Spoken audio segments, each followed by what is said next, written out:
Good afternoon, PennPower V8 racers. Round 2 of the PennPower V8 League is at Sebring.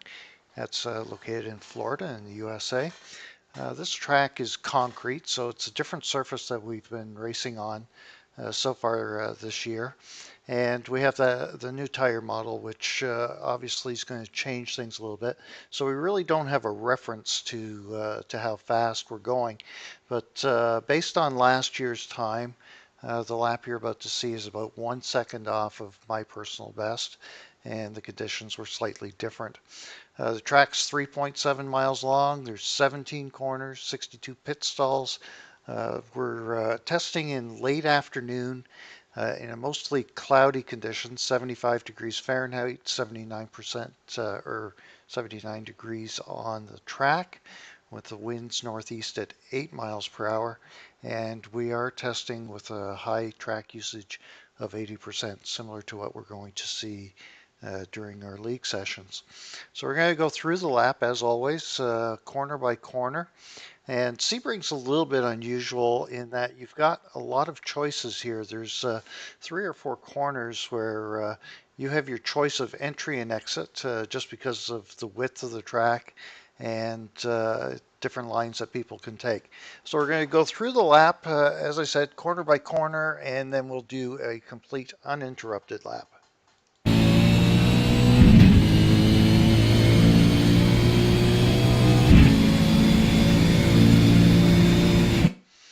So here we are down the start-finish straight. We're in 6th gear. I should mention that we're using the 1.07 gear set here. It doesn't quite top out at the end of either of the straights. It just leaves you a little bit in case you've got a draft. So we just passed the big shadow that's on the track. And as you can see, I'm braking very hard, and we're on the extreme right-hand side of the track. We're going to be braking and start turning in, and for myself, I take this corner in fairly tight to the wall on the left-hand side.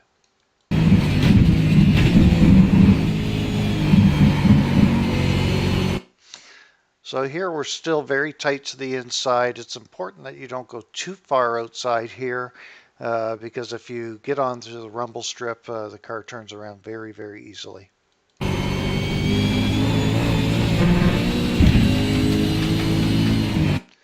And we're braking just before the 3 cones there on the left-hand side. The hard braking area here, and the next series of corners, which is left, right, and left, are done with very little throttle.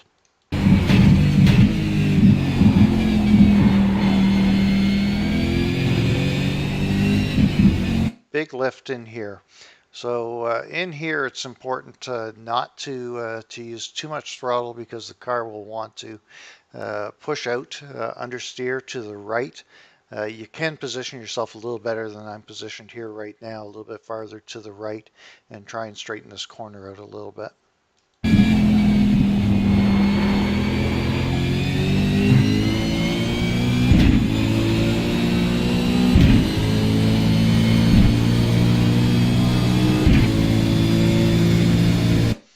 So another heavy braking zone. We're just under the bridge, and as you can see, I'm just starting to apply the brakes.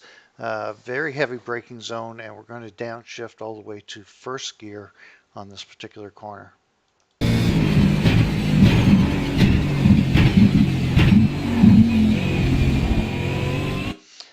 Next a little bit, because we're in 1st gear and it's easy to get a lot of wheel spin, we're going to short shift through the next couple of gears, and we'll eventually be in top of 5th gear or 6th gear to the hard right-hander at the end of this complex.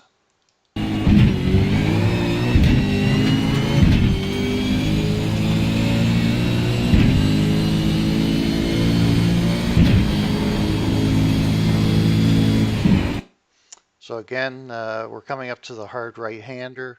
We just passed the brake marker, which is indicated by 4 cones. As you can see, I'm fairly hard on the brakes here, and we're just going to try and clip that apex on the right-hander.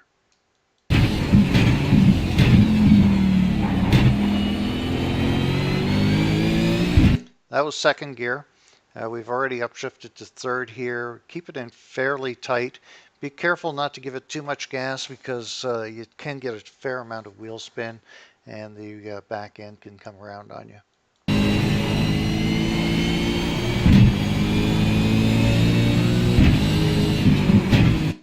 So big braking zone here. We're going to go all the way out to the curb on the left, off the gas, and just clip the curb on the right.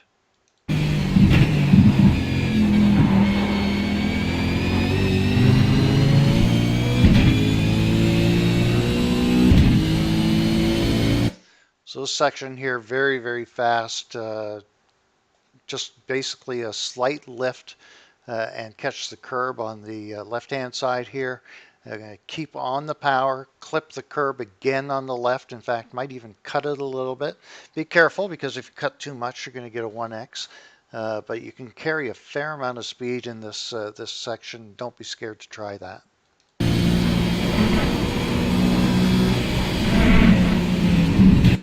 And heavy braking here again. We're braking just at the 3-cone marker. We've got a hard right and hard left. Use the curb here. It will help you actually get around these 2 corners.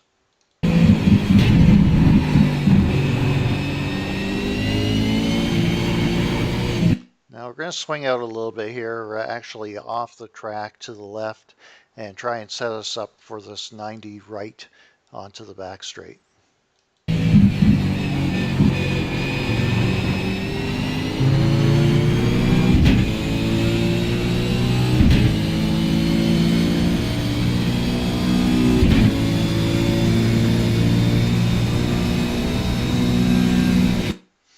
So we're just starting to brake going into the last corner. This is probably the most difficult corner at Sebring.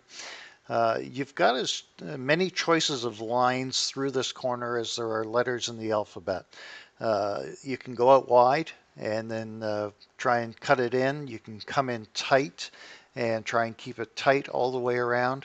The only caution I would give is if you're keeping it very tight, there is a bump about 3/4 of the way through the corner that can upset the car and really push it out to the left-hand side. So be aware of that. Try some different lines here. See what works for you.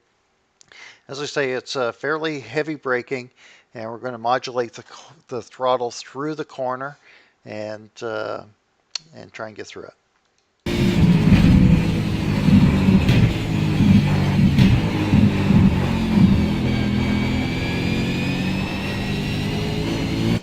Now be careful here on throttle. It's so inviting to try and just give it 100% throttle in here. Make sure that that you've got the car pointed in the right direction and you're still not turning because it's very, very easy to get into that left-hand wall.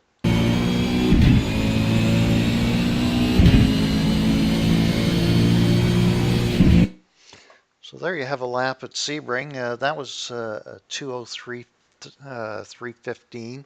As I said, that's about a second off of my personal best last year. Tires are different, so we don't really have anything to go off of, and obviously as the weeks progress up to the next event, we'll see if we can find some more speed. We're going to go through the lap again at full speed and let you watch it interrupted.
And there you have it, a lap around Sebring. These videos, as always, are brought to you by our team, Never Quit Racing, Simability, and the Button Box Shop. We'd like to thank Clyde Whiting for organizing the PennPower League and hope that you enjoyed this. If you have any questions at all, please don't hesitate to PM me or message me on the forums. The setup for this particular lap will be in our forum as well and on our website. So take care and have fun, guys. Thank you.